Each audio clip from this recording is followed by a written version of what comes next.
మరి గడిచిన వారం మనము దేవుని లేఖనాన్ని ఎలా వినాలి, విశ్వాసములో ఎలా ఉండాలి అనేటటువంటి విషయాల్ని మనం కొన్నింటిని చూసాం. మరి ఈ రోజున మనము దేవుడు మన కొరకు వచ్చి ఆయన చేసినటువంటి సమస్త కార్యం ఎలా ఉంది, అందు నిమిత్తమై మనం ఎలా ఉండాలి అనేటటువంటి విషయాన్ని మనం పరిశుద్ధ గ్రంథం నుండి ధ్యానం చేసుకుందాం. మొదటిగా చూడండమ్మా, అపోస్తులైన పౌలు కొరింథీయులకు రాసిన మొదటి పత్రిక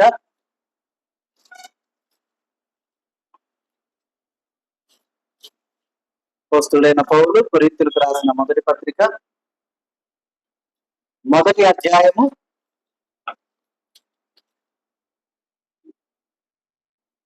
18వ వచనం చూడమ్మా. సిలువను గూర్చిన వార్త నశించుచున్న వారికి వెర్రితనము గాని రక్షింపబడుచున్న మనకు దేవుని శక్తి. సిలువను గూర్చిన వార్త నశించుచున్న వారికి వెర్రితనము కానీ రక్షింపబడుచున్న మనకు దేవుని శక్తి. అంటే ఏంటిది? సిలువను గురించినటువంటి విషయాలు. అంటే ఇప్పుడు సిలువను గురించిన వార్త అనేది ఎట్లా తెలుస్తుందో మనకు మన కళ్ళ కనబడుతుంది కదా. ఎలా తెలుస్తుంది వార్త అనేది? ఎలా మాటల ద్వారా వింటా, అవునా? వినటం అంటే వినేటటువంటి విషయాలు, వినటం వల్ల విశ్వాసము కలుగును అని మనము గడిచిన వారం తెలుసుకున్నాం. అయితే సిలువను గూర్చిన వార్త నశించుచున్న వారికి ఎలా ఉంది? వెర్రితరంగా ఉంది. ఆ కార్లో అదే ఉంది, ఆయన ఏదో తప్పు చేస్తుంటారు, ఏదో మాట్లాడుతూ ఉంటారు. కానీ రక్షింపబడుచున్నటువంటి వారికి ఎలా ఉంది? దేవుని యొక్క శక్తి ఉన్నది. అవునా? ఎందుకు దేవుని శక్తి అంటే కనుక మనం ఇందాక పాట పాడుతున్నాం, సిలువ చెత్త చేరింటున్నాడు, కలుషాలన్నీ కూడా ఏమైపోతాయమ్మా? కడిగివేయబడతాయి, అంటే తుడిచివేయబడతాయి. ఇప్పుడు మనము అంటే ఒక పక్షి రాజు చూద్దాం, రక్తం చూద్దాం. అది ఎంత బలంగా ఉంటుంది, చాలా దృఢంగా ఉంటుంది కదా, అవునా? అంటే పక్షులన్నింటిలో కల్లా పెద్దదిగా, దృఢంగా, బలంగా, దాని చూపు కూడా స్పష్టంగా ఉంటుంది.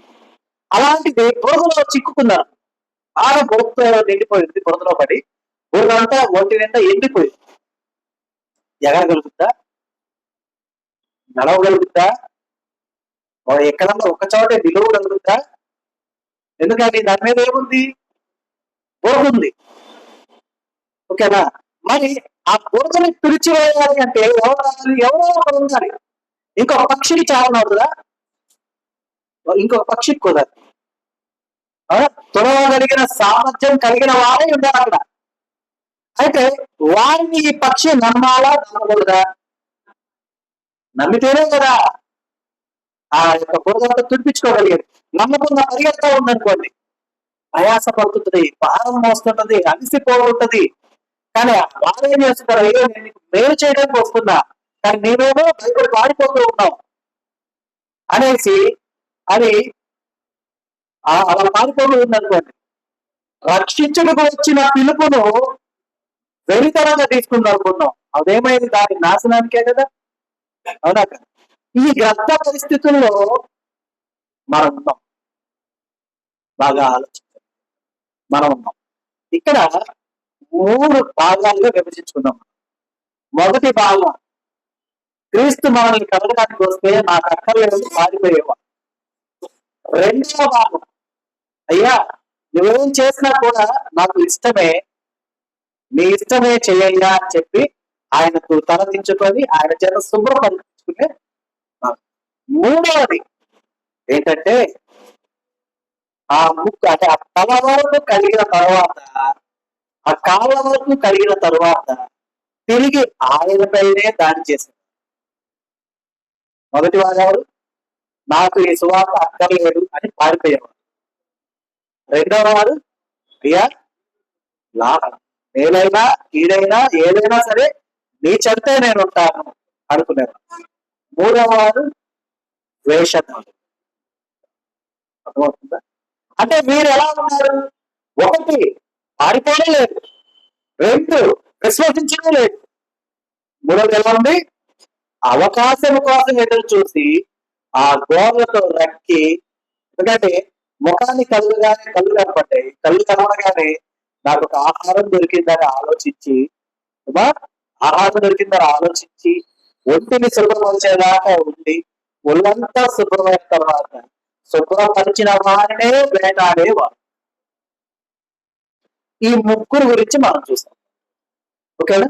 వీటిలో సిలువకు వచ్చిన వార్త వినడంలో విశ్వాసం కలిగిన వారికి ఉంటుంది. ఎలాగుంటుంది?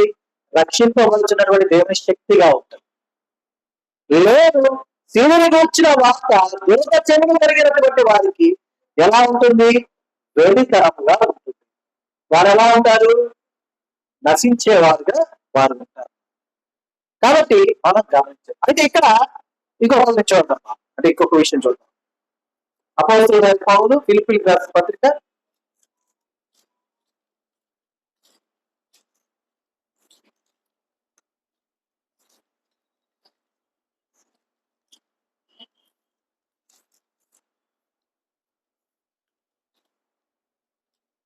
3వ అధ్యాయము. అపోస్తలుడైన పౌలు ఫిలిప్పీయులకు రాసిన పత్రిక 3వ అధ్యాయము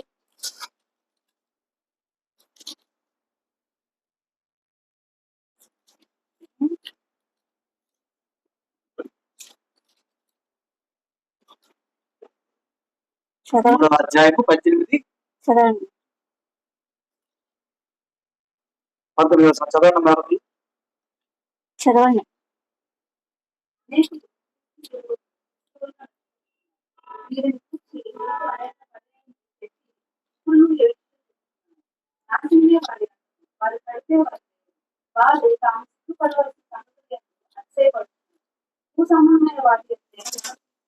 చలో, ఇక్కడ మనం గమనిస్తే కనుక చూడండి, అనేకులు క్రీస్తు శిలువకు శత్రువులుగా నడుచుకొచ్చున్నారు. వీరిని గురించి మీతో అనేక పర్యాయములు చెప్పి ఇప్పుడు ఏడ్చుచూ చెప్తున్నారు.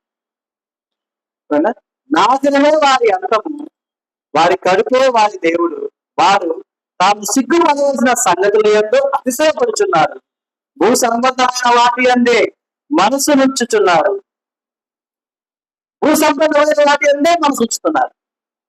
మరి కడిపే వారికి దేవుడుగా వారు భావిస్తూ ఉన్నారు. నేను 3వ వారం అర్థమైందా? ఎందుకంటే వారి అంతం ఏంటి? నాశనమే వారి అంతం. అక్కడ సిలువను గురించిన వార్త. ఎందుకంటే మనం గడిచిన ఆదివారం ధ్యానం చేసుకున్న విషయాలు చెప్పుకున్నాం. అమ్మా, ముసలమ్మ ముచ్చట్లు ఎలాంటి వారిని పరిగణిస్తుంది పరిశుద్ధ గ్రంథం? అసహ్యమని అంటుంది కదా. పరిశుద్ధ గ్రంథం ఏమని వివరిస్తుంది? ముసలమ్మ ముచ్చట్లు వద్దు అంటుంది. అవే మనకు కావాలి, అవి తప్ప ఇంకోటి మనకు అవసరమే లేదు. కానీ సిలువను కూర్చున్న మాట వస్తే, క్రీస్తుని కూర్చున్న మాట వస్తే ఇంట్లో ఏదో ఒక పని గుర్తొస్తుంది. పొయ్యి మీద ఏదో పెట్టుంటాం, లేదంటే మనల్నే మనం ఒక్కసారి స్వపరిశీలన చేసుకున్నాం. ఏదో ఒక రోజు ఎవరో ఒకళ్ళ గురించి ఏదమ్మా అంటే దేవుడు దేవుడు దేవుడు అని అనుకున్న వాళ్ళు ఎవరు ఉండి ఉండొచ్చు, అర్థమవుతుందా? కానీ అది ఎంత శ్రేష్టమైన దాన్ని విసర్జిస్తున్నామో ఆలోచించండి. ఆ యొక్క గ్రంథంలో ఉన్న బోధను తోచు క్రమంలో అతని చేతికి కూడా బోధన ఉంటుంది అంటదా అంటుంది. అయినా కూడా అది ఆయన స్వయంకృత అపరాధమా? కానీ గ్రంథ భాషలో చెప్తే స్వయంకృత అపరాధం. ఎవరు పెట్టుకోమన్నారు నన్ను?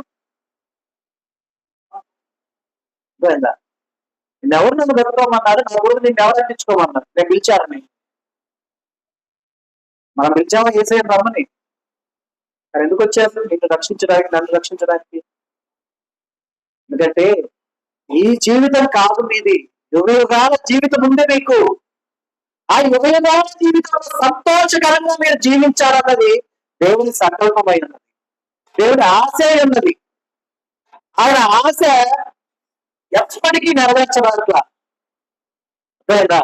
మనకుంది ఆశ గల ప్రాణం దేవుడు ఏం చేస్తున్నామో తృప్తిపరుస్తున్నారు. ఎవరైనా సరే, ఎవరి ఆశ అదే దేవుడు తృప్తిపరుస్తున్నారు. కానీ దేవుని ఆశ ఎవరు తృప్తిపరుస్తున్నారు? ఆలోచించండి ఒకసారి. ఇప్పుడు సమస్త సృష్టి దేవుడు సృష్టించాడు, ఇది మనమంతా కూడా ఒప్పుకుంటాం. అవునా కదా? మనము మనకు అవసరములు దేవుడిని అడిగినప్పుడు ఈ రోజు రేపు ఎల్లుండో ఎప్పుడోప్పుడు నెరవేర్చబడుతున్నాయి. మనం ఆ విషయం అంటే మన తృప్తి అవ్వం లేదు, ఎప్పటికీ కూడా సాటిస్ఫై అవ్వం.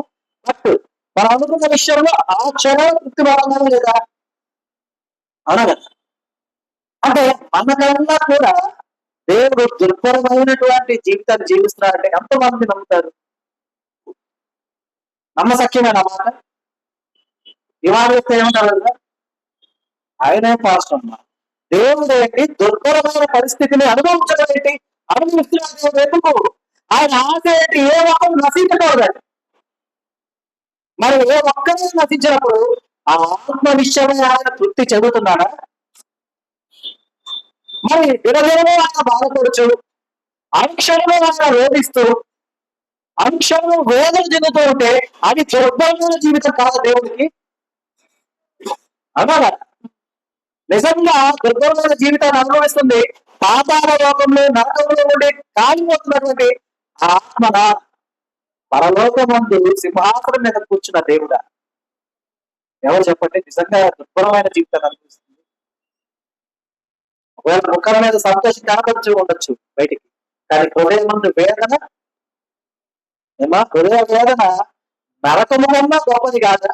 ఆ నరక యాత్ర కన్నా భయంకరమైన వేదన కాదా? అవునా కాదా? అది దేవుడికి మిగులుస్తున్నాం మనం. ఎలా ఎలా మిగులుస్తున్నాం? ఎలా మిగులుస్తున్నాం అంటే ఇందాక మనం చదువుకున్నాం, ఏమని చూడండి, అనేకులు క్రీస్తు శిలువకు శత్రువుగా నడుచుకోవచ్చున్నారు. అనేకులు అంటే మొదట వారు పారిపోయిన వారితో అసలు ఏం లేదు. ఆ గ్రంథాలు వినిపించుకోవడం పారిపోయింది కదా మొదటిది, అందులో ఏం లేదు. అది వెళ్ళిపోయినా దాని జీవనశైలి దాంతే. శత్రువుగా చూడలేదు, మిత్రుడుగా చూడలేదు, పారిపోయింది భయపడి. కానీ శత్రువుగా చూస్తుంది ఎవరు తెలుసా? కడిగే వాళ్ళు వేచి ఉండి ఆహారం దొరికిందని ఆ కాళ్ళతో నక్కి ఆ ముక్కుతో పొడిచి పొడిచి ఆయన తింటున్నారు చూసారా? పారిపోయిన వారి వల్ల కలిగినటువంటి వేదన ఒక ఎత్తు అయితే, దేవునికి నమ్మించి అక్కడే నమ్మించి గొంతు కోసిన విధానంతో ఇప్పటికీ క్రైస్తవం అనేటటువంటి ముసుగు వేసుకొని క్రైస్తవేతరులుగా జీవిస్తున్నటువంటి వారు ఉన్నారు చూసారా? వారి వల్ల కలుగుతున్న వేదన ఇంకెంత గొప్పదో. ఎందుకంటే శత్రువుగా భావిస్తున్నారు. సిలువను కూర్చిన తర్వాత నశించుచున్న వారికి వెళ్తారు అంటే వాళ్ళకి అవసరం లేదన్నమాట. ఆ చెప్పేవాళ్ళకు అని చెప్పి వెళ్ళిపోయిన వారు కావాలని భావించాలి. కానీ ఇక్కడ వాళ్ళు అనేక క్రీస్తు సిలువకు శత్రువులుగా నడుచుకోవచ్చు. సిలువ వేయబడుచున్నప్పుడు చూస్తున్నటువంటి వాళ్ళు ఉన్నారు, వెక్కిరించిన వాళ్ళు ఉన్నారు, మార్చలేక అమ్మని వాళ్ళు వెళ్ళిపోయిన వాళ్ళు కూడా ఉన్నారు. వెళ్ళిపోయిన వాళ్ళతో ఇబ్బంది ఏం లేదు ఇక్కడ, కానీ అక్కడ నిలబడి ఉండి తూట్లు పొడుస్తున్నటువంటి వారుగా ఉన్న మనమే శత్రువులుగా ఉన్నాం. అర్థమైందా? అది మనం చూసుకుని మార్చుకోవాలి. వీరిని గురించి మీతో అనేక పర్యాయములు చెప్పి ఇప్పుడును ఏడ్చుచు చెప్పుచున్నారు. అనేక పర్యాయాలు చెప్పారు. మరి అలాగే నాశనమే వారి అర్థం. నాశనకరమైనటువంటి అర్థాన్ని వారు కొని తెచ్చుకుంటూ ఉంటే దేవుడు, తండ్రి అయిన దేవుడు ఎలాగా సంతోషంగా ఉండగలడమ్మా? చూడండి, 24 మంది పెద్దల మధ్య, వేలాది కోట్లాది దూతల మధ్య వారు గాయ ప్రతిగాలు మారక చేస్తూ ఉన్నా కూడా, అంతటి ఆనంద సందోహమైన ఆ సందర్భమైనా కూడా దేవుని ఆలోచన ఎక్కడ ఉంది? పరలోకం ముందు జరుగుతున్న విధుగా ఉంటుందా? పరలోకం ముందు ఉన్నటువంటి సమస్త ఆ యొక్క సంపదలో ఉంటుందా? ఏమా అక్కడ చేరిన వారి విషయంలో ఉంటుందా? ఎక్కడుంటుంది? తప్పిపోయిన ఒక్క గొర్రె దగ్గర ఉంటుంది. మనం అనుకుంటాం ఆ తండ్రి హ్యాపీగా ఉన్నాడు కదా, బంగారు సింహాసనం మీద కూర్చొని వారిని ఎలా చేయాలి అలా చేయాలని అంటున్నారు కదా, ఆయన మాటే కదా శాసనం, ఆయనదేం పోయింది, ఆయనకి ఎప్పుడు కూడా సమాధానాలే దేవుడు అనుకుంటున్నాం. కానీ నీ వేదన నీ మటుకే, కానీ ఆయన వేదన సమస్త సృష్టి మీద ఉంటుంది. ఒక కార్పొరేట్ సెక్టార్ లో కొన్ని విషయాలు ఉంటాయి. అంటే టార్గెట్స్ ఉంటాయి ఎంప్లాయీస్ కి. ఓకేనా? బ్రాంచ్ లెవెల్లో ఉన్న టార్గెట్ వాళ్ళకి చాలా చిన్నవిగా ఉంది, వాళ్ళ పైన ఉన్నటువంటి వాళ్ళకి కొద్దిగా పెద్దదిగా ఉంది. అలాగా హై పొజిషన్కి వెళ్ళకపోతే భారం ఎక్కువగా వస్తుంది, ఎందుకంటే వాళ్ళన్నింటినీ హ్యాండిల్ చేయాలి. అయితే ఇక్కడ ఆ పనిని పంచుకున్నారు కదా, కొద్దిగా అవకాశం దొరుకుతుంది స్ట్రెస్ నుంచి. కానీ దేవునికి ప్రతిగా ఇంకొక దేవుడిని ఆయన సృష్టించాడా? నేను తప్ప వేరొక దేవుడు లేడు అని ఆయన చెప్పాడు. అంటే నిన్ను కరుణించడానికి, నిన్ను రక్షించడానికి ఎంతమంది ఉన్నారు నీకు? ఎంతమంది ఉన్నారమ్మా? దేవుడు ఒక్కడే. ఒక్కరే కాబట్టి అవునా? ఆ ఒక్కరే అందరి బాగోగులు చూస్తూ ఉన్నారు. మరి అలాగే ఉన్నటువంటి ఆయన సంతోషంతోనూ సమాధానముతోనూ సుఖముతో ఉంటారా? మరి నిజానికి మన విషయమైన దేవుని యొక్క జీవన శైలి దుర్భరమైనది కాదా? అవునా కదా? వేదనతో కూడింది కాదా దేవుని యొక్క విధానం? కునుకుగా నిద్రించక ఆయన ఎలా మేల్కొని ఉంటున్నాడు. మీలో ఎంతమంది ఒకరోజు బాధగా ఉంటే ఆ బాధతో నిద్రపోవాలనుకోవడం చెప్పండి, చేతులు ఎక్క. ఇది ఎవరెత్తలేదు. బాధలో నిద్రపోగా ఏ సరే, మీ బాధ తీరదు అన్న మొదటి రోజు నిద్రపోతాం, తీరదు అని తెలిసిన 2వ రోజు నిద్రపోతాం, తీరదు అని తెలిసిన 3వ రోజు నిద్రపోతాం, కానీ 4వ రోజు ఖచ్చితంగా నిద్రపోతాం. కారణం ఇంకా అది అయ్యేది కాదు, పెట్టేది కాదు, ఎదురు లేక వదిలేస్తాం.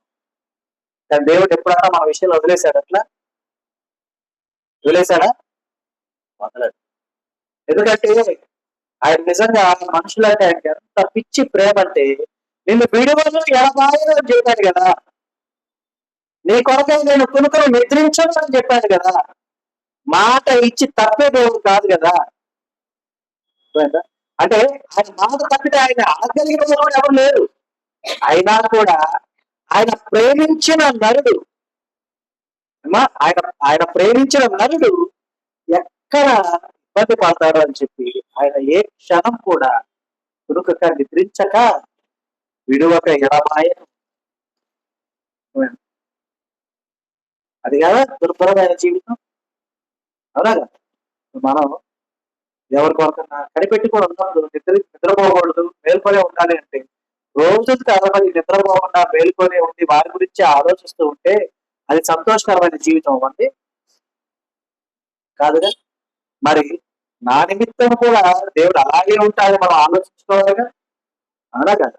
కాబట్టి మనం ఆలోచించుకోవాలి, లేదు శిలువకు శత్రువుగా ఉన్నామా? ఎందుకంటే కంటిన్యూషన్ ఏముంది? నాశనమే వారి అర్థమై ఉన్నది, ఎందుకంటే వారి కడుపే వారి దేవుడై ఉన్నారు. వారు తాము సిగ్గుపడవలసిన సంగతులు ఎందు అభిజయపడుతున్నారు. ఏ విషయమైతే తప్పు చేశారని ఒప్పుకోవాలో అది ఒప్పుకోక దాని అభిజయపడుతుంది. అయితే ఏంటి? కరెక్టే కదా అన్నట్టుగా అర్థమవుతుందా? కాబట్టి భూ సంబంధమైన వాటి అందే మనస్సును ఉంచుతున్నారు వాళ్ళు. భూ సంబంధమైనటువంటి సమస్తము అవే ప్రధానం, అవే మెయిన్ అన్న విధానముతో ఉంటుంది. కాబట్టి మనం ఆలోచించుకోవాలి, ఎందుకంటే మనం దేని మీద ఉన్నాం, అన్ని విడవలసిన దాని మీద మనం ఆలోచన, అన్ని విడవలసిన దాని కానీ ఏం బతకాలని చెప్పండి, ఇలా ఏం బతకాలో చెప్పండి అంటే ఇది ఫిలాసఫీ అయింది. ఇది ఒక వేదాంతం, ఆయన చెప్పేది ఒక సిద్ధాంతం. కానీ వాస్తవం ఏంటి? ఎవరు లేని బతుకొని పోలేదు. కానీ మన ప్రయాసం అంతా కూడా ఏముంటది? లోక సంబంధమైన మెరుపు కోసం, లోక సంబంధమైన స్థితిగతులను మెరుగుపరచుకోవడం కోసం, లోక సంబంధమైనటువంటి సమస్తము ఆస్తులు పెంచుకోవడం కోసం, లోకములో గొప్పగా జీవించాలి అనే ఆలోచనతో. కానీ నిజానికి లోకంలో గొప్పగా జీవించాలి కరెక్టే, తినటానికి లేదు పరిస్థితి సంపాదన ఏం చేస్తుంది? ఎందుకు ఇంకా అంత సంపద ఉపయోగం ఉందా? లేదు కదా. కాబట్టి మనకి ఏది ముఖ్యంగా ఉందో మనం గ్రహించాల, గ్రహించి మనం తెలుసుకోవాలి. అలాగే చూడమ్మా, అపోస్తలుడైన పౌలు కొరింథీయులకు రాసిన పత్రిక 2వ అధ్యాయం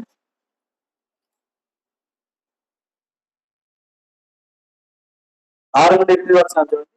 కావున మీరు ప్రభువైన క్రీస్తు యేసుని అంగీకరించిన విధముగా ఆయన యందు వేరుపారిన వారై ఇంటి వలె కట్టబడుచు, మీరు నేర్చుకున్న ప్రకారముగా విశ్వాసమందు స్థిరపరచబడుచు, కృతజ్ఞతాస్తుతులు చెల్లించుట యందు విస్తరించుచు ఆయన యందు ఉండి నడుచుకొనిడి. ఆయనను అనుసరింపక మనుషుల పారంపర్యాచారమును అనగా ఈ లోక సంబంధమైన మూల పాఠములను అనుసరించి మోసకరమైన నిరర్ధక తత్వజ్ఞానము చేత మిమ్మల్ని చెరపట్టుకొని పోయేవాడు ఎవడైనా ఉండునేమో అని జాగ్రత్తగా ఉండుడి. చూడమ్మా, కావున మీరు ప్రభువైన క్రీస్తు యేసును అంగీకరించిన విధముగా ఆయన యందు వేరుపారైన వారై ఇంటి వలె కట్టవచ్చు, మీరు నేర్చుకున్న ప్రకారముగా విశ్వాసమందు స్థిరపరచబడుచు, కృతజ్ఞతాస్తుతులు చెల్లించుట యందు విస్తరించుచు ఆయన యందుండి నడుచుకోండి. అంటే దేవుని యందుండి నడుచుకోవాలి. అర్థమవుతుందా? కాబట్టి మనము ఈ లోకపరమైనటువంటి సమస్తము కూడా మనం ఏం చేస్తుంటే వెనక్కి లాగే విధంగా ఆ లాగులో కాక మనం ఎప్పుడు కూడా ముందుకు సాగిపోయే వారుగా ఉండాలి. క్రీస్తులో బలపరచబడిన వారుగా ఉండాలి, స్థిరపరచబడిన వారుగా ఉండాలి. కనుక మనం గమనించాలి, మనం ప్రభువైన యేసుక్రీస్తుని అంగీకరించిన విధానం మనం గుర్తు చేసుకోవాలి. అర్థమైందా? మన ప్రభువైన యేసుక్రీస్తుని ఎలా అంగీకరించాం? మొదట ఏ సమస్తము ఉంటుంది, నువ్వు తప్ప నాకు ఇంకెవరు. అంటే మొదటి క్షణం గురించి చెప్తున్నా, దేవుళ్ళలోకి వచ్చిన మొదటి క్షణం గురించి చెప్తున్నా. ఈ లోకం నాకు వ్యర్థమయ్యా, భార్య అయితే ఈ భర్త వ్యర్థం, అంటే ఈ బంధం వ్యర్థం, ఈ బిడ్డలు వ్యర్థం, నువ్వు మాత్రమే అనుకుంటావు. కానీ అసలు వాళ్ళు విడిచిపెట్టడం దేవుడు ఆయన చెప్పలా. చెప్పారు ఎక్కడన్నా? ఎవరిని విడిచిపెట్టమని చెప్పలా, కానీ మానవ మనసు పొంది నేను జీవించమని చెప్పాను. అర్థమవుతుందా? కనుక మనము ప్రభువైన యేసుక్రీస్తుని అంగీకరించిన విధముగా ఆయన యందు వేరుపారైన ఇంటి వలె కట్టబడుచు ఉండాలి. అలాగే మనం నేర్చుకున్న ప్రకారం విశ్వాసమందు స్థిరపరచబడిన వారుగా ఉంటారు. ఓకే, ఇప్పుడు మనకు బాగా తెలిసిన ఒక నిజమైన ఒక విషయాన్ని ఎవరు వచ్చి అబద్ధము కాదు అంటే ఒప్పుకుంటామా? ఎందుకని? అది నాకు తెలుసుగా. తెలియదు అయితే ఓకే అదే చెప్తుందిలే. ఒకరు వచ్చి అన్నారమ్మా, మా ఊర్లో ఒక పండు ఉంటుంది, అది భలే వగలుగా ఉంటుంది, అసలు తీపి అనేదే ఉండదు అని. ఓకేనా? తీపి అనేదే ఉండదు. తర్వాత వాళ్ళే ఈ ఊరికి వచ్చారు. ఈ ఊరికి వచ్చినప్పుడు మాకు చూపించారు, అవి ఆకునేది అని, చాలా వగలుగా ఉంటుంది, తీపి ఉండదు అని. మేమేమన్నా అంటే కాదు కాదు, చాలా రుచిగా ఉంటుంది. తేడా ఏంటి? ఒకే పన్ను గురించి ఇద్దరు మాట్లాడుతున్నారు. అక్కడ వాడేమంటున్నారు, అది వగలు అంటున్నారు. ఇక్కడ నీవేమంటున్నావు, కాదు చాలా రుచిగా ఉంటుంది అంటున్నాం. లైక్ అదేదో కాదు దానిమ్మ పండు అనుకుంటాం. అదేంటి? దానిమ్మ పండు ఎక్కడైనా ఒకే రుచి ఉంటుంది కదా. వాళ్ళ ఊర్లో వాడగా ఉంటుంది, ఇక్కడ తీయగా ఉంటుంది, ఇక్కడ రుచికరంగా ఉంటుంది. తేడా ఏంటి? ఏమైందో తేడా? దానిమ్మ పండు పండు కాకముందు పచ్చిగా ఉంది, అంటే పక్వానికి రాకముందు ఎలా ఉంది? పచ్చిగా ఉంటుంది. అప్పుడు తింటే ఎలా ఉంది? వగలుగా ఉంది. అదే పండు పక్వానికి వచ్చినప్పుడు తింటే రుచికరంగా తీయగా ఉంది. అవునా? అంటే ఈ రెండు విషయాల్లో పాయింట్ ఒకటే, తేడా ఏంటి? పచ్చిది పండుది. అంటే ఆ రెండు విషయాల్లో తేడా ఏంటి? పండు పచ్చిది పండు ఓకే, రెండిట్లో కామన్ థింగ్ ఒకటి ఉంది. ఏంటది? చెప్పట్లా? పండు ఒకటే, రెండు ఒకటే ఫ్రూట్. ఓకేనా? కాకపోతే పచ్చిది తిన్నారు వాళ్ళు, పండు తిన్నారు వీళ్ళు. కామన్ ఫ్యాక్టర్ ఏంటిది? పచ్చిది అంటే వేరు, పండు అంటే వేరు, రెండు ఫ్యాక్టర్స్ ఉన్నాయి అక్కడ. కానీ కామన్ ఫ్యాక్టర్ అవుతుంది రెండింటికి కలిపి. ఏంటది? రుచి కూడా ఉంది కదా, వాళ్ళ తీరుతుంది కదా.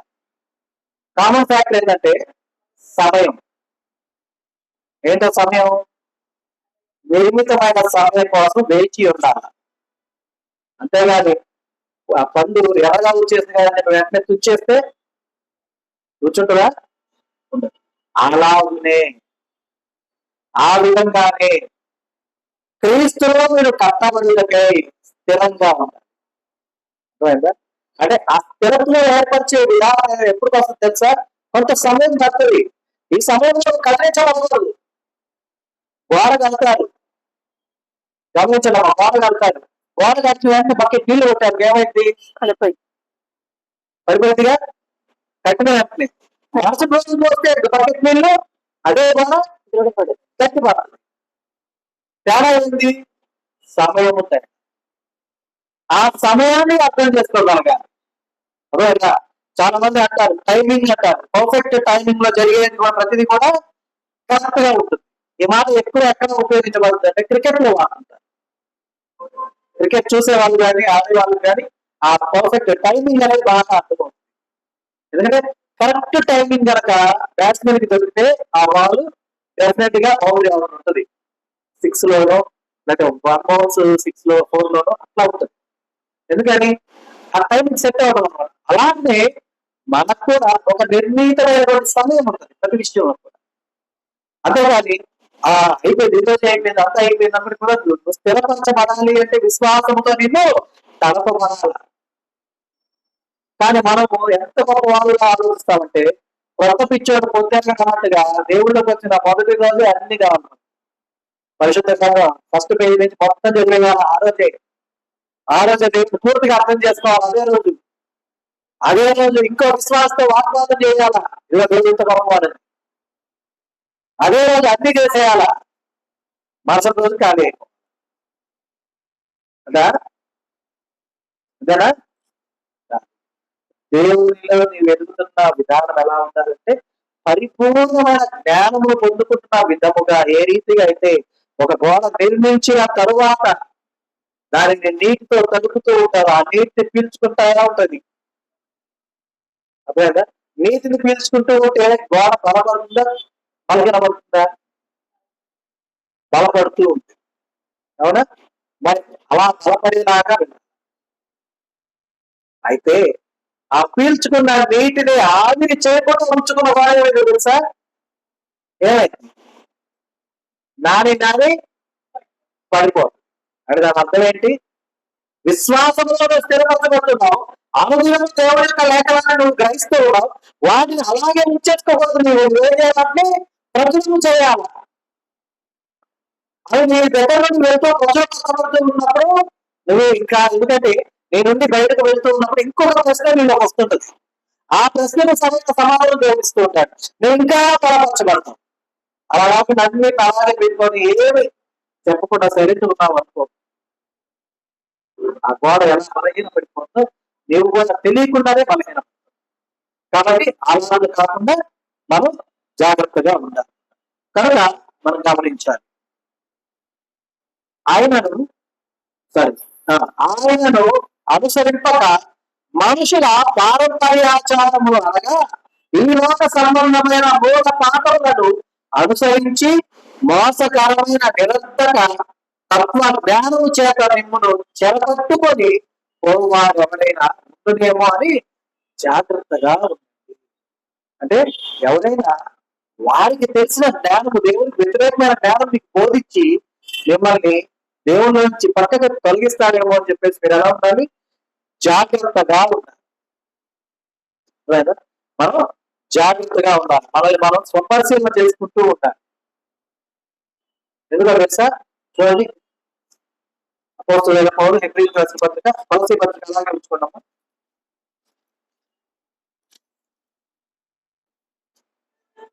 6వ అధ్యాయము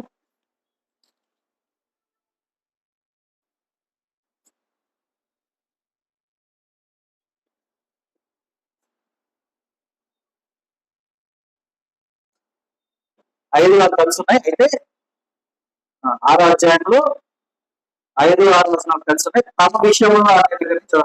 తమ విషయంలో దేవుని కుమారుని మరలా సిలువ వేయచ్చు బాహాటముగా ఆయనను అవమానపరుచున్నారు కనుక మారు మనసు పొందినట్లు అట్టి వారిని మరలా నూతన పరచుట అసాధ్యం. ఎందుకు జాగ్రత్తగా ఉన్నారో తెలుసా? మనల్ని మనం మరలా నూతన పరుచుకోవటం అనేది అసాధ్యం. ఒక్కసారి నూతన పరచాడు దేవుడు. ఏమంటున్నాడు? ఎవరైతే నీటి మూలంగానో ఆత్మ మూలంగానో తిరిగి జన్మిస్తాడో వాడు నూతన సృష్టి. అంతేనా? అంతేనా? చెప్పాలి లేఖ కరెక్ట్ చెప్పాలి. నేను చెప్పింది అలా కాదు.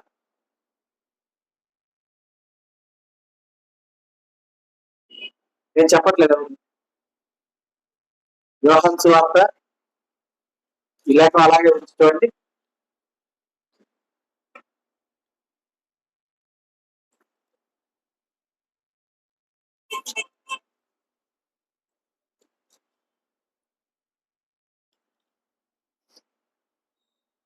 మూడో అధ్యాయం 3వ వచనం చూడమ్మా.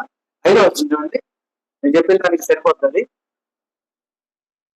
ఒకడు నీటి మూలముగాను ఆత్మ మూలముగాను జన్మించితేనే గాని దేవుని రాజ్యంలో ప్రవేశింపలేడని నిశ్చయముగా. నేనేం చెప్పాను? నూతన సృష్టి అన్నా. ఇదేనా కదండి? ఈ వాక్యం తప్పు అని ఎంతమందికి తెలిసింది? మొదటి నేను చెప్పిన విధానం అందరికీ తెలిసిందా? తెలియలేదా? ఏదో ఎవరు చెప్పట్లా. సరే అన్న, మీకు ఎదురు చెప్పే ప్రభావాన్ని మనసు అర్థమవుతుంది. ఓకేనా? సరే, ఓకే, వదిలేండి. తర్వాత చెప్తున్నాను దాని విషయం.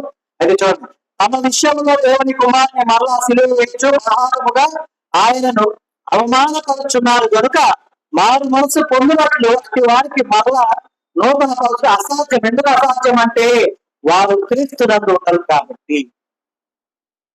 కాగా ఎవరైనా క్రీస్తునందు వాడు ఎవరు? నూతన సృష్టి. పాతమేమవుతుంది? గతించిపోయే సమస్తము నూతనం అవుతాయి. అవునా? ఎందుకు అవుతాయి అంటే వాడు మనం ఇందాక చదువుకున్నటువంటి లేఖనంలో దేవుని రాజ్యంలో బలంగా జన్మిస్తున్నారు కాబట్టి. అప్పుడు ఎలాగా నీటి మూలంగానో ఆత్మ మూలంగానో వాడు జన్మిస్తున్నారు, మరలా జన్మిస్తున్నారు కాబట్టి వాళ్ళకి అక్కడ ఏమైంది? నూతన పరచబడింది. ఇక్కడ ఏమవుతుంది? ఇక్కడ నూతన పరచడం అసాధ్యం అవుతుంది. ఎందుకు అంటే వీరు ఎవరిలో వాస్తున్నాడు? ఇందాక మనం గ్రంథ కథ చెప్తున్నాం. ఓకేనా? మూడవ వ్యక్తి అనమాట ఇక్కడ ఉన్నది. ఇప్పుడు సింపుల్ గా చెప్తా. రెండవ వాడు కడిగించుకున్నాడు. ఇక్కడ మళ్ళీ పొద్దున పడ్డాడు, తెలియతో జారిపోయాడు. మరలా ఆయన దగ్గరికి మరలా ఆయన కడిగాడు. ఆయనతోనే ఉంటున్నాడు. ఆయనతో ఉన్నంత కాలం ఎలా ఉంటాడు? నూతన సృష్టిగానే ఉంటాడు. తెలియక జారిపోతున్నా కూడా మరలా కడిగించుకుంటూ శుభ్రపరచుకుంటూ ఉంటాడు. కానీ ఇక్కడ ఉన్నటువంటి వీడియోలు ఆయన్ని నక్కి ఆయన్ని ఆహారంగా తీసుకున్నవా? ఓకే, ఇక కడగటానికి ఆయన ఉన్నాడా? అక్కడ ఉన్నాడా? లేదు. లేనప్పుడు మరలా ఎలా నూతన పరచబడతాడు? అందుకనే అసాధ్యము. అదేమ్మా, ఏ విధంగా చూడండి, తన విషయములలో దేవుని కుమారుని మరలా సిలువ వేయచ్చు. నేను అనుకోండి, సపోజ్ నా విషయాలు అంటే నేను నా విషయాలు దేవుని వ్యతిరేకమైన విషయాలు మొదట దేవుడు నాకు కలిగి శుభ్రపరిచాడు, నూతనపరిచాడు. నేను మరలా తెలియక పడిపోతే ఆయన వేడుకుంటే రక్షించడానికి ఆయన ఎన్ని సార్లైనా సిద్ధంగా ఉంటాడు. కానీ తెలిసి కావాలని చేశాను. మరి ఏం చేశాను? నా విషయంలో దేవుని కుమార్ని మరలా సిలువ వేయచ్చు, ఆహారముగా ఆయనను అవమానపరుచున్నాను కనుక మారు మనసు నాకు లేదు. ఓకేనా? మారు మనసు అనుభవం నాకు ఉండదు, రాదు. కాబట్టి అలాంటి నన్ను నూతనపరచడం సాధ్యమవుతుందా? అయితే ఏ విధంగా? వేషధారితనంగా ఉన్న వారి విధానం. ఎందుకంటే ఆయన చేత శుభ్రపరిపించుకొని ఆయన అంటే నమ్మకమైనటువంటి విశ్వాసం అనేటటువంటి ముసుగు వేసుకొని అందినప్పుడల్లా ఆయన్ని పొడిచి పొడిచి తిన్నటువంటి ఆ యొక్క విధానంలో మరలా నూతన పరచడానికి ఆయన నాతో ఉన్నాడా? ఎందుకని నేను సిలువ వేయించాను కదా మరలా. అందుకని అవకాశం ఉండదు, అది అసాధ్యమైపోతుంది. ఇంకా కనుక మనం మన విషయం మీద మనసు ఉంచకూడదు. దైవపరమైనటువంటి సమస్త విషయంలో మనసు ఉంచి ఆయనకి ఇష్టమైనటువంటి విషయంలో ఏదో గ్రహించి ఆ యొక్క విధానంతో మనం ముందుకు సాగిపోయేవాడుగా ఉండాలి. ఎందుకంటే క్రీస్తునందు ఉంటేనే వాడు నూతన సృష్టి. అప్పుడే నూతన సృష్టికి అయితేనే కదా అవకాశం ఉండేది దేవునితో ఉండడానికి. ఎందుకంటే పాపడు పోతేనే కదా క్రొత్త అయ్యేది. మరి క్రొత్త అవ్వాలి అంటే ఆయనతో ఉండాలి. ఆయన విసర్జిస్తే క్రొత్త అవుతాయా? అవు. కాబట్టి గమనించాలి.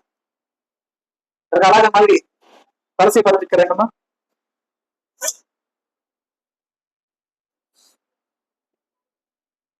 2:9-15 ఏలయనగా దేవత్వం యొక్క సర్వ పరిపూర్ణత శరీరముగా క్రీస్తునందు నివసించుచున్నది, మరియు ఆయన యందు మీరును సంపూర్ణులై ఉన్నారు. ఆయన సమస్త ప్రధానులకును అధికారులకును శిరస్సై ఉన్నాడు. మీరును క్రీస్తు సున్నతి యందు శరీరేచ్ఛలతో కూడిన స్వభావం విసర్జించి ఆయన యందు చేతులతో చేయబడిన సున్నతి పొందితిరి. మీరు బాప్తిసమందు ఆయనతో కూడా పాతి పెట్టబడిన వారై ఆయన మృతుల్లో నుంచి లేపిన దేవుని ప్రభావం మందు విశ్వసించుట ద్వారా ఆయనతో కూడా లేచితిరి. మరియు అపరాధముల వలన శరీరమందు సున్నతి పొందక ఉండుట వలన మీరు మృతులై ఉండగా దేవుడు వ్రాతరూపకమైన ఆజ్ఞల వల్ల మన మీద రుణముగాను మనకు విరోధముగాను నుండిన పత్రమును మేకులతో సిలువ కొట్టి దాని మీద చేవ్రాత తుడిచివేసి మనకు అడ్డము లేకుండా దానిని ఎత్తివేసి మన అపరాధములన్నిటిని క్షమించి ఆయనతో కూడా మిమ్మల్ని జీవింపజేసెను. ఆయన ప్రధానులను అధికారులను నిరాయుధులుగా చేసి సిలువ చేత జయోత్సవముతో వారిని పట్టి తెచ్చి బాహాటముగా వేడుకు కనపరిచెను. చూడండి, దేవుడు ఏం చేస్తాడు? మన పాపముల్ని మన అపరాధాలన్నింటినీ కూడా ఆయన కొట్టివేస్తాడు. ఎలా జరిగింది అదంతా కూడా చూడండి. ఏలయనక దేవత్వం యొక్క సర్వ పరిపూర్ణత శరీరముగా క్రీస్తునందు నివసించుచున్నది. మరి మన శరీరం కూడా క్రీస్తునందు జీవించాలి. సర్వ పరిపూర్ణత శరీరముగా క్రీస్తునందు నివసించుచున్నది, మరియు ఆయన యందు మీరు సంపూర్ణంగా ఉన్నారు. ఆయన సమస్త ప్రధానులకును అధికారులకును శిరస్సు ఉన్నారు. మీరు క్రీస్తు సున్నతి యందు శరీరేచ్ఛతో కూడిన స్వభావం విసర్జించి ఆయన యందు చేతులతో చేయబడిన సున్నతి పొందితిరి. అంటే మనము ఏ విధంగా అయితే దేవుడి కొరకు మనల్ని మనం నిర్మించుకొని ఉన్నామో, ఆయనలో మనం జీవిస్తూ ఉన్నామో అది మనకు ధన్యకరమై ఉన్నది. ఎందుకంటే ఆయన యందు మనం సంపూర్ణమై ఉన్నాం అంటే దాని అర్థం ఏంటంటే విశ్వాస సహితమైన జీవితాన్ని మనం జీవించాలి. మళ్ళీ పదవేదానికి అనేకమైన మాటలు మనకు చెప్తారు. ఎందుకంటే ఒక నరుడు మోసపోయేది కేవలం వెనికిడితోనే, చూపుతో మోసపోడు. అర్థమైందా? చూపుతో ఎందుకు మోసపోడు? మరి చూస్తాడు కాబట్టి మోసపోడు, కానీ వెనికిడితోనే మోసపోతాడు.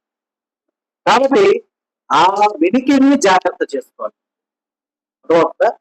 కనుక చూడండి, ఆయన సమస్త ప్రధానులకు అధికారులకు శిరస్సై ఉన్నాడు.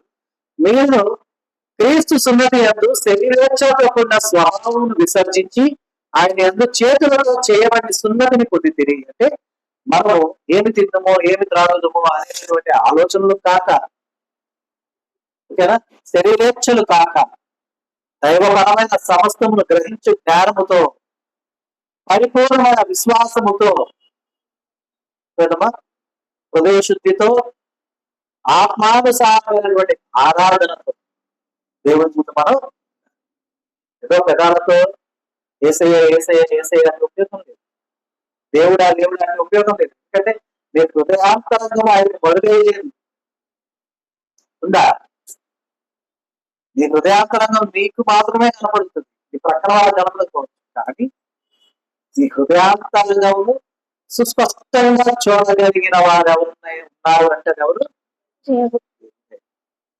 మనం మొదట అనుకున్నాం, దేవుడు ఎంత దుర్భరమైన జీవితాన్ని జీవిస్తున్నారో తెలుసా అనుకున్నాం కదా. అది ఎందుకో తెలుసా? మన హృదయాంతరంగంలో ఎందు దాగి ఉన్న కుళ్ళు, కుతంత్రాలు ఇవన్నీ ఉంటాయి.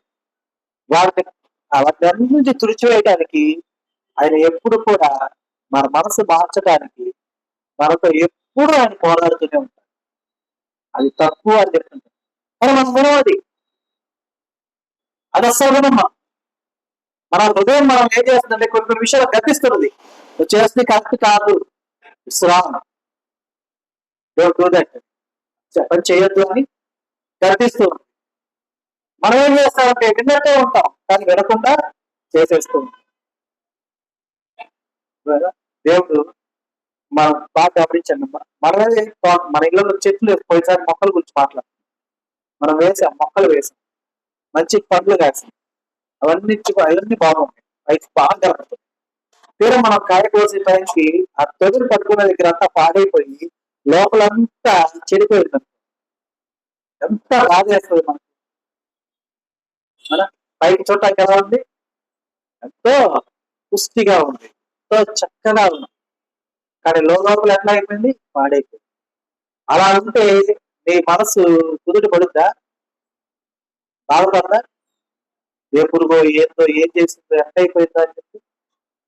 అలా కదా, ఒక్కదన్నా బాగుందా లేదా చూడమన్నా, ఒక్కడు కూడా బాగాలేదు, ఏం చేస్తాం, చెట్టుకి బాధేమా, పారేస్తాం లేదు. కానీ దేవుడు ఎప్పుడన్నా మిమ్మల్ని పీకి పారేస్తానికి ఆయన ఆలోచించాడా? మనల్ని ఎప్పుడైనా సరే ఆయన ఆలోచించాడా? ఇలా అనవసరం పీకేద్దామా? కాబట్టి మనల్ని మనం మార్చుకోవడానికి మనకున్న అవకాశం మనల్ని మనం విమర్శించుకోవాలి. మనల్ని విమర్శించుకోవాలి. మనం ఏంటి నా ఆలోచన, ఏంటి నా ప్రవర్తన, ఏంటి నా ఆచరణ అని మనల్ని విమర్శించుకోవాలి. కానీ అలా కాకుండా లోకపరమైనటువంటి సమస్తం మీద మన మనసు ఇచ్చితే ఉపయోగం ఉంటుందా? ఉండదు. కాబట్టి గమనించాలి. మీరు బాప్తిస్మందు ఆయనతో కూడా పాతి పెట్టబడిన వారై ఆయన మృతుల్లో నుండి లేపిన దేవుని ప్రభావం వద్దు విశ్వసించే ద్వారా ఆయనతో కూడా లేచింది. అంటే బాప్తిసం తీసుకున్నప్పుడు మనం ఏమవుతాము, వెనక్కి ముంచేసి లేపేస్తాం. అవునా? దాని అర్థం ఏంటి, సాదృశ్యం ఏంటి, ఈ లోకపరంగా మరణించి దేవుళ్ళే మళ్ళీ తిరిగి జన్మించామని సింబాలిక్ గా మనం చెప్తాం. ఓకే, కానీ ఇక్కడ మనం బాప్తిసం వల్ల ఏమయ్యాము చూడండి, మీరు బాప్తిసం వల్ల ఆయనతో కూడా పాతి పెట్టబడిన వారై అంటే మనం ఎప్పుడైతే బాప్తిసం తీసుకున్నామో ఏ లోకపరంగా మన మీద సమస్త పాపములు సమస్త దోషములు అన్ని కూడా మృతమైపోయి మనం ఆ సమయంలో పొందుకున్న బాప్తిసంతో మనం మరణించేసారు, లోకంతో పాతి పెట్టబడ్డాం. అయితే మృతుల్లో నుండి లేచిన దేవుని ప్రభావంలో విశ్వసించడం ద్వారా ఆయనతో కూడా లేచాం, జీవ పునరుద్ధానికి వెళ్తామన్నమాట. కాబట్టి మరియు అపరాధముల వలన శరీరము సున్నతి పొందక ఎదుట వలన మీరు మృతులై ఉండగా దేవుడు వ్రాతరూపమైన ఆజ్ఞల వలన మన మీద రుణముగాను మనకు విరోధముగాను ఉండిన పత్రము మేకులతో శిలువను కొట్టి దాని మీద చేవరామును తుడిచివేసి మనకు అడ్డము లేకుండా ఎత్తివేసి మన అపరాధములన్నింటినీ క్షమించి. అంటే మన క్రీస్తుతో కూడా నడవలేదు కదా, క్రీస్తుని చూసిన వాళ్ళని లేమ్మా, ఆయన ఉన్న సమయాల్లో లేమ్మా. అయితే మనమే మోపుకున్నటువంటి రుణములు అపరాధాలు, ఓకేనా, ఇంకా శరీరం అంతా సున్నతి లేదు మాకు ఇప్పుడు, ఓకేనా.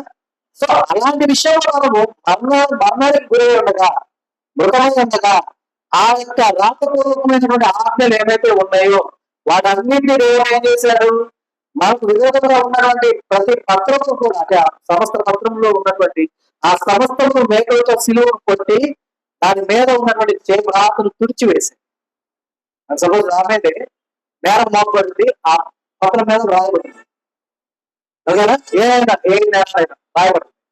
సో వాటి దేవుడు ఏం చేశాడు, నేను ఎప్పుడైతే ఆయనతో పాటుగా తిరిగి లేచానో, మృతుల్లో మీకు లేచానో, అప్పుడు ఆయన ఏం చేస్తారు, అదన్నింటినీ తుడిచేశారు. కానీ ఇప్పుడు ఈ సమయంలో ఉన్నటువంటి వాళ్ళని చూసారా, వారి విషయమై కూడా ఆయన రక్తాన్ని చిందించి తుడిచేశారు అక్కడ. అర్థమవుతుందా? అర్థమైందమ్మా?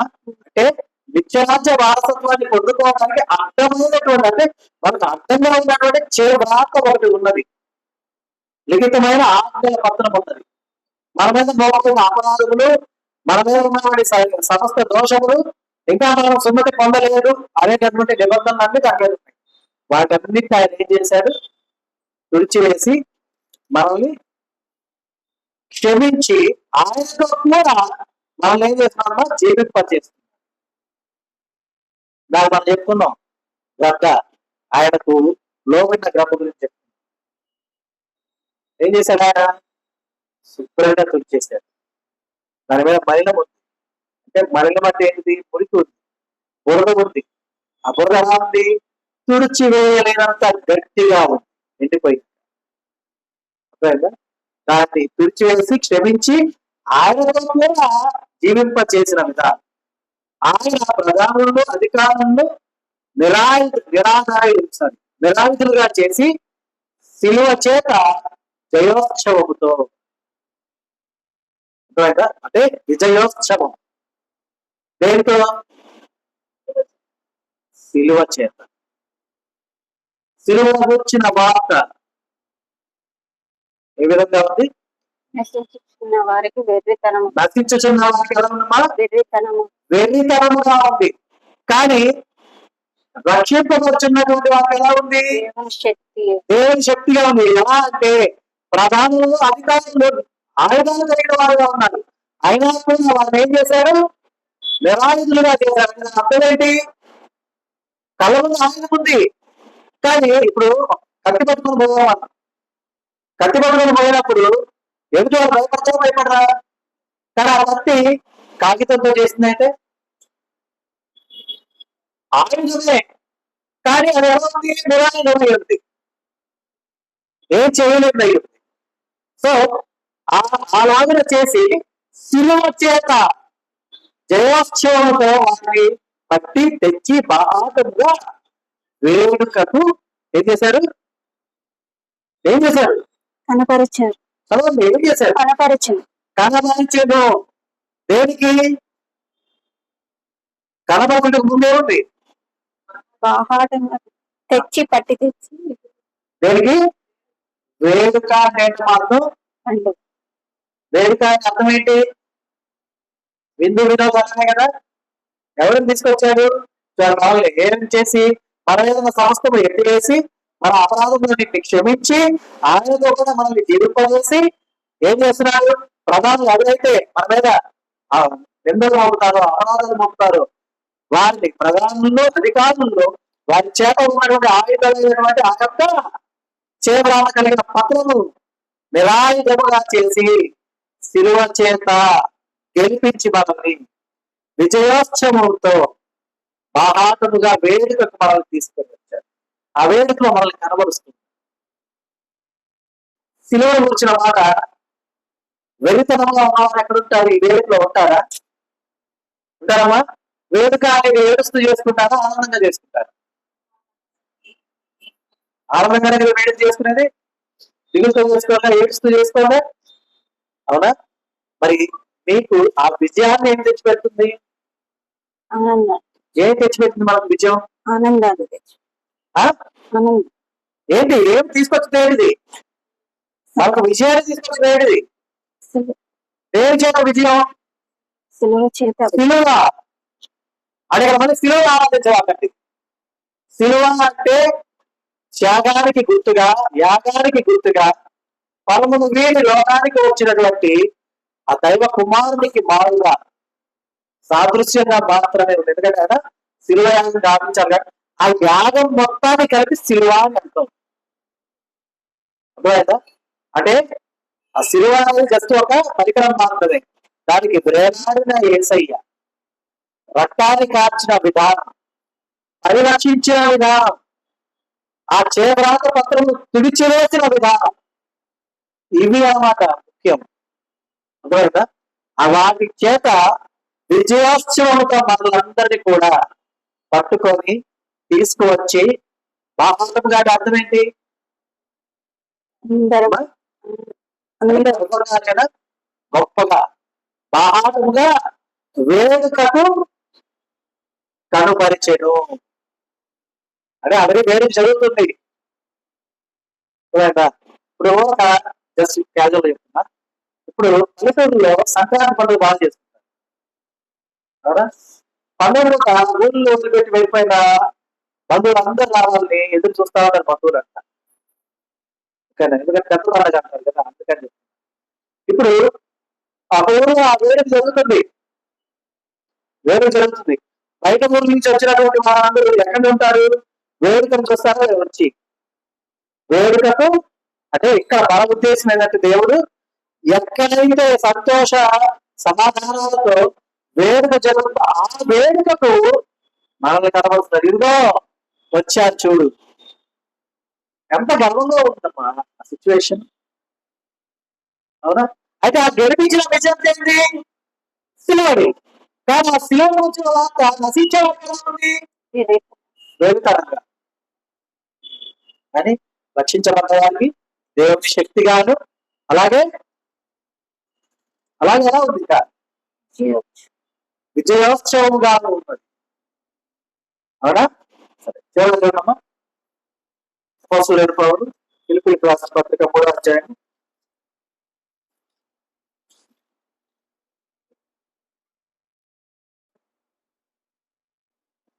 3వ అధ్యాయం 20వ వచనం.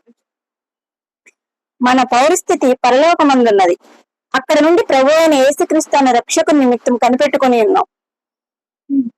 మరి మనం ఎవరితో కనిపెట్టుకోవాలి? మన పౌరసత్వం ఎక్కడ ఉంది? పరలోకం. ఎలక్షన్స్ జరిగినప్పుడు ఎక్కడెక్కడ ఉన్న వాళ్ళు ఒకదానికి వెళ్ళిపోతారు. దానికి వెళ్తారు మా సొంత ఊరికి వెళ్తారంటే వారికి పౌర హక్కు ఆడుంది వారికి వెళ్తారు. భారతదేశ పౌరులే కానీ నీ పౌర స్థితి, నీ పౌర హక్కు ఆడుంది నువ్వు పుట్టిన ఊర్లో ఉంది, నీ పర్మనెంట్ అడ్రస్ లో ఉంది, అక్కడ నువ్వు వెళ్ళాలి. అలాగే మన పౌర స్థితి ఎక్కడ? నిత్యరాజ్యంలో. మరి ఆడికి వెళ్ళాలా లేకపోతే ఇక్కడే తిరుగుతున్నారా? అక్కడికి వెళ్ళాలి. మనం ఆడికి వెళ్ళాలి కాబట్టి ఇంత జరిగింది. కరెక్ట్గా దేవుడు చెప్తాను. మన పౌర స్థితి పరలోకమునందున్నది, అక్కడ నుండి ప్రభు అయిన యేసుక్రీస్తు రక్షకుడి నిమిత్తము కనిపెట్టుకొని ఉన్నాం.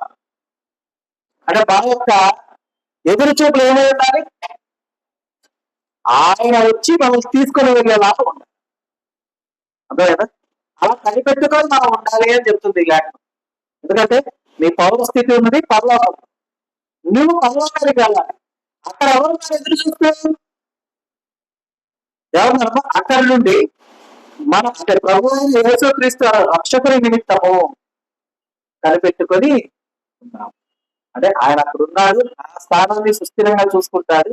అయితే నేను అక్కడికి వెళ్ళాలి కావాల్సిన ఎదురు చూస్తూ ఉన్నాడు. ఇక్కడ మనం ఏంటంటే ఊరికి వెళ్తున్నాం, పక్కన వాళ్ళకి చెప్పాను మనం ఇచ్చిన చూస్తున్నాం మా అని చెప్పాను. వాళ్ళు ఏం చేస్తారు? మన కోసం ఎదురు చూస్తారు, ఎప్పుడెప్పుడు వస్తారా ఇస్తాం అలాగా నేను ఇచ్చి వెళ్తాను, అవునా? అలాగే మన కోసం అక్కడ రక్షకుడు ఎదురు చూస్తూ ఉంటే ఎక్కడ మేము వెళ్లకుండా నిస్తానుసారంగా వెళ్ళిపోతే ఉందా? కాబట్టి మనం మొదలు చెప్పుకున్నటువంటి మన పక్షి కథలో ఈ 3 గ్రంథాల్లో ఏది శ్రేష్టమైన గ్రంథం? రెండోదేనా? మరి నీవేగా ఉన్నావు? నేను పెట్టగా అనలేదమ్మా. పెట్ట అంటే మళ్ళీ పిచ్చుకోవాలని కూడా అంటారు, మమ్మల్ని చిన్న పిచ్చుకతో పోలుస్తాడు అన్న అంటే అందుకే గ్రంథతో అన్న. గ్రంథం ఏంటి? దృఢమైనది, బలమైనది, శ్రేష్టమైనది. అంటే మీరు ఎందులో తక్కువ కాదు కదా, అందుకని మనమంతా పక్షిరాజులమే. అయితే ఏ పక్షిరాజులమ్మా? పారిపోయే పక్షి లేదు, ఏమైనా సరే నీవే నిలబడే పక్ష, లేకపోతే అవకాశం కోసం ఎదురు చూసేటటువంటి పక్షి. ఎవరు మనం? అది మనమే స్వపరిశీలన చేసుకొని ఒకవేళ మనం చివరిగా ఉంటే కనుక, మూడోదిగా ఉంటే మధ్యలోకి వచ్చేలాగా, లేదు ముందుగా ఉంటే మధ్యలోకి వచ్చేలా ప్రయత్నం చేయాలి. ఎందుకంటే ఇక్కడ కామన్ థింగ్ ఒకటే, మధ్యలోకే రావాలి ఎవరైనా. ఒకవేళ ముందు ఉన్నది అటు వెళ్ళిపోతే వెంటనే ఇటు వెళ్ళిపోయింది, కానీ మధ్యలో ఉన్నది స్థిరంగా ఉంటుంది. మధ్యలో ఉన్నదాన్ని మెయిన్ పిల్లర్ కాదా? గట్టిగా ఉండేదాన్ని ఎక్కడ పెడతారమ్మా? మధ్యలో పెడతారు, ఆ చివరి చివరి పెడతారు, మధ్యలో పెట్టి మిగతావన్నీ ఆ చుట్టూ పెట్టి ఆడిస్తారు. మధ్యలో ఉంటే నిన్ను ఆడుకునేవి చాలా ఉంటాయి. నీవు బలపరిచే విధంగా ఉంటావు వాడు. అలాగా నా మొదటి నేను నెంబర్ 1 అన్నావా? ఏడగలను నా వల్ల కాదు అని గివ్ అప్ ఇచ్చేసావా? అప్పుడు రాదు. ఎలా ఉండాలి? దృఢంగా ఉండాలి, స్థిరంగా ఉండాలి, బలపరచబడాలి, పరిశుద్ధ పట్టణానికి వెళ్ళగలగాలి. ఎందుకంటే నీ నిమిత్తము కూడా దేవుడు బాధతో దిగులుతో ఉంటాడు. ప్రతి ఒక్కరి నిమిత్తం ఆయనకి, ఎందుకంటే ప్రతి ఒక్కరూ ఆయనకు ప్రత్యేకించబడ్డవారు. ఎవరికి వాడు ఆయన ప్రత్యేకించి, ఎవరికి వాడు ఆయన గొప్పే. అలాగే ఎవరికి వాడి నిమిత్తం ఆయన వేదం కూడా అంత గొప్పగా ఉంది. కాబట్టి అలాగున కాక ఆయన మన కన్నీళ్ళని ఎలా పిలుస్తున్నాడో మనం కూడా మన ప్రవర్తనని మార్చుకొని, మన ఆలోచనలు మార్చుకొని, ఆయన యందు మనం ఉండి, ఆయన కొరకు కనిపెట్టుకొని, ఆయన కళ్ళ నుండి వచ్చే బాష్ప బిందులు మనం కూడా తుడిచేలాగా మనం అలాగే ఉంటుటకై చాలా జ్ఞానంతో దేవుడు మనల్ని నింపి నడిపించడం కాక. ఆమేన్. దేవుడు మనకు అనుగ్రహించిన తన సత్యవాక్కును బట్టి దేవుడికి కృతజ్ఞతాస్తుతులు చెల్లిస్తున్నాను. దేవుడు తన వాక్యము దీవించను కాక. ఆమేన్.